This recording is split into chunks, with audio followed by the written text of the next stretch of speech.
Hello, everyone, and welcome back to the Weekly Win. My name is Ken, and I'm joined as always by my co host Tim. Hello, everyone. Today, we're going to talk about something that struck me as a little inspiring to think about, and that is that the future is now, old man. I'm looking at you, Biden.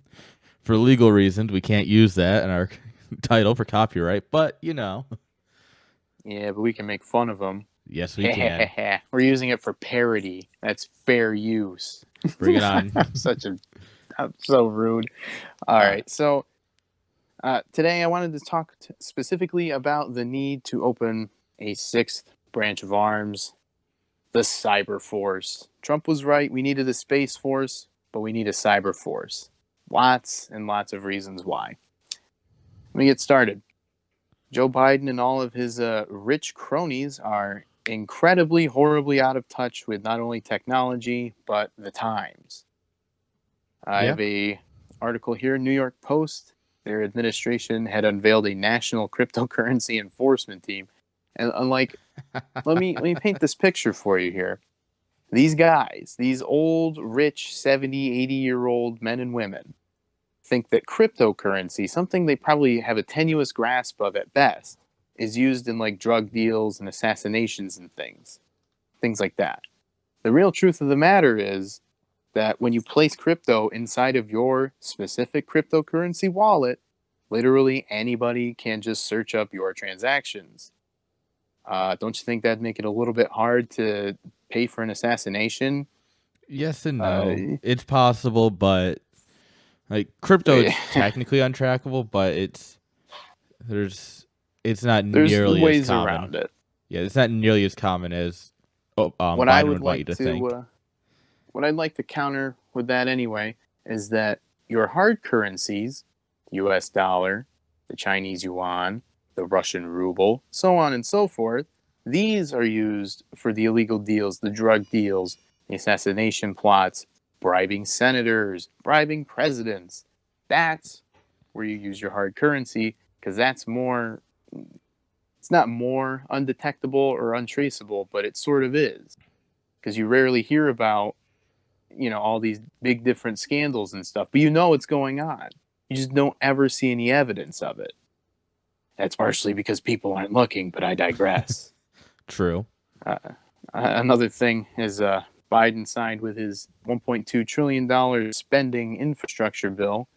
He added some, well, not he added, but there were some cryptocurrency tax provisions in there. Oh They're worried boy. about tax evasion from cryptos. All right, well, I thought the tax evaders were the big, ultra rich, wealthy billionaires that we're supposed to be taxing because they don't pay their fair share. Why are we targeting the cryptocurrencies when it's people like you and I, the regular Joes of America, who are putting in our hard earned dollars and making something? Doesn't that strike you as a little suspicious? Well, in the same way that they want to tax people who send over $600 out of their account. Same Yeah, concept. that's such a shame. I mean, like we could be at the forefront of cyber protections and cryptocurrency, and we could really, really destroy the competition. We But could be a instead, we first have our world heads stuck in the country. sand. We could be beyond first world status, but we have our heads stuck in the sand. Yeah, that's too bad, honestly. It's so bad. Like we've all seen the articles on the Russian hack jobs, the Chinese hack jobs, the colonial pipeline. I mean, Yeah. we've seen it. It's criminals all over the world that are abusing us in the cyber realm. And the thing is, for every cyber attack you see in the news, there's a solid 7 to 10 more that don't make the news that are nearly as impactful. How do I know? I work in IT. I see these every day. Every day I see at least 4 or 5. Oh, someone was hit with ransomware. There was a security flaw discovered in this major software that the government uses. Things like that. Oh man, Trump was right. We did need a space force. We needed to combat space threats, but he didn't take it far enough. We needed a cyber force. See commentary on Russia shooting down satellites for Space Force. Yeah, yep. That was very scary for quite a while. Yeah, so the ability to protect ourselves not only on the ground or in space, but from IT based attacks, I think is truly something that we need as a country. Yeah, we got to harden our critical infrastructure. Ooh, he's using big words. What does that mean? Joe Biden actually had, or one of his handlers, I don't know, had a really good idea. It's the first and probably the only time you'll ever hear me say that. They came up with burying power lines underground, which was pretty interesting to me, and that could work. It That has could be some a effect. solution. It has some effect depending on where you are in the country. Yeah, In that's my fair opinion, enough. it's something that, in theory, would be great, but the amount of infrastructure change that would have to go into it would be astronomical at best. Because once you bury power lines, you have to bury all the other lines that go with it. Mm-hmm. And that's no easy task. I Yeah. know. Anyone who looks up at a power line can tell you. Yep. Also, I them went to hanging at school different briefly heights for is that. fun fact. The cables that hang at different heights are for very specific reasons, Yep. based on if they're data lines or internet lines or power lines or phone lines. And fun facts. I don't know if we could keep transformers underground though. I don't know Not how we would really. do that. Not really. That's the one thing I haven't thought of. Too much heat I'm a big generation. dum dum though. I leave that to the more smarter peoples. Yeah. People much So smarter than us. Amen. So Tim, I keep hearing a lot about this blockchain thing. I haven't really bothered to read about it. I'm gonna be honest with you. I know. I've sent you multiple articles, and you keep going, I don't understand. And I'm like, Yeah. Explain it okay. to me like I'm 5. Well, that's a little hard, but we'll see. Let me get the coconuts out.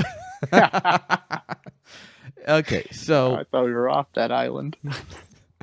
what blockchain essentially means is that when you have data, what you do is normally the way data is kept is you do something, it gets logged in a server somewhere. That server's kept wherever X company keeps it, right? So your bank, right? Your bank's got a server somewhere where it keeps track of your transactions, things you've done, and that's how you get your bank statements and stuff like that, right? Well, obviously that has a lot of inherent security flaws. What if that one server goes down? What if the area where they have the server gets destroyed in a fire or it's cyber attacked? You know what I mean? If someone can go in and manipulate numbers in that one server, which if anyone you see with like bank errors, that's basically what's happening, is that there's one server that's being edited and bank errors happen. The way blockchain gets around that is really interesting in a number of ways. The first thing that happens is when something happens, say in general use, this is for cryptocurrency, just for more commonly used ways. So say you buy something with Bitcoin, right? You buy something with Bitcoin, that transaction goes into the Bitcoin network, it's written down, it's put into basically like a jar, just for an example, right? And as the jar fills up with transactions, eventually you fill up the block or jar in this scenario. Once the jar is filled up or the block, it's sealed. It is labeled, the time and date that it is sealed once it's full, and then it's put in the chain. This chain now, you cannot edit the blocks before the chain, and you can only add blocks on behind it. You can't actually edit any of the blocks. So now you can have a time record of date and time of when each block was added to the chain, and you can clearly see this.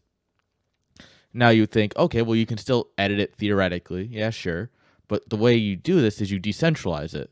Now this blockchain is then propagated to all the different network, all the different computers on the network, just making it simple. So instead of just one server having the blockchain, there's now 300 servers across the globe that have the same copy of the blockchain. So if I go into server A and try and edit the blockchain, there's 299 other servers that are going to be like, that's not right. We're going to fix that real quick. And now you can take this beyond crypto and you can apply that to just about anything. You want to make sure that your bank transfers are all accurate? Well, store them on 100 servers across the country. In blockchain. In my work in IT, we actually use blockchain when we're working with like Microsoft servers and stuff. It makes everything a lot easier. So it is being used a lot in the common day. It's just it needs to be more widely accepted because it is expensive to set up. Wow. And the best part is I understood all that. Well, I'm glad Holy because I didn't cow. really understand it, but it was kind of Wow. an information dump. He just entered the like Zen or something there. Bruce Lee, flow like water, talk like man. Here you Holy go. cow. Here's everything you need. But yeah, so it is a really interesting concept. It's really interesting to work with, but the problem is just you have to have a lot of servers or nodes, as it's more referred to as in when you're actually talking about blockchain. You need to have a lot of nodes in order for it to be efficient in the way that it is backups. So, there is some cost to implementing, which slows it down. Well, thank you very much for teaching me about all that. That's very informative. President or Resident Biden and all his cronies, you guys should get on that. Get on Yeah, all this. right. Create the cyber force, please. Let's get to Nah, it. but roads and stuff, or whatever the $1.2 trillion bill had in it. Crypto tax. Yeah. Super encouraging. But yeah, on that note, we hope you all have a great day and God bless.